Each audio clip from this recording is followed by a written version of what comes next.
રાજકોટની યુનિકેર હોસ્પિટલ વિવાદમાં આવી છે। યુનિકેર હોસ્પિટલ વિરુદ્ધ પોલીસમાં અરજી કરવામાં આવી।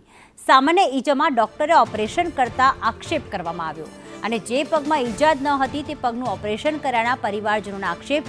યુવતીને અકસ્માતે ડાબા પગમાં સામાન્ય ઈજા થઈ હતી। યુવતીના જમણા પગનું ઓપરેશન ડોક્ટરે કરી નાખ્યું હતું। મારે ડાબા પગનું ઓપરેશન લોહીની ગાંઠ હતી ડાબા પગમાં, એનું ઓપરેશન કરાવવા માટે અમે રાજકોટની યુનિકેર હોસ્પિટલ ખાતે ગયા હતા। ત્યારે મારા ડાબા પગની સાથે સાથે ડોક્ટરે અમને પૂછ્યા વગર જમણા પગનું પણ ઓપરેશન કરી નાખ્યું છે અને એ ઓપરેશનમાં મને અત્યારે ખામી દેખાય છે અને હું 3 મહિનાથી 2-2.5 મહિનાથી હું ખાટલામાં જ છું। કમ્પ્લીટ બેડ રેસ્ટ જ કરું છું, હું ચાલી શકતી નથી। આના હિસાબે મેં પોલીસ ફરિયાદ કરેલી છે, એનો કોઈ રિસ્પોન્સ આવતો નથી કે ડોક્ટર કોઈ પણ જાતનો રિસ્પોન્સ આપતા નથી। ના, અમને ક્યારેય જમણા પગની મેં ફરિયાદ કરેલી જ નહોતી।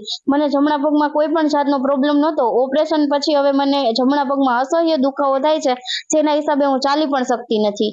અત્યારે હું મારા પપ્પાને મદદ કરતી ઘરકામમાં, એ પણ મારાથી નથી થતું અને મારે ઘરમાં બધા ઉપર ડિપેન્ડ રહેવું પડે છે।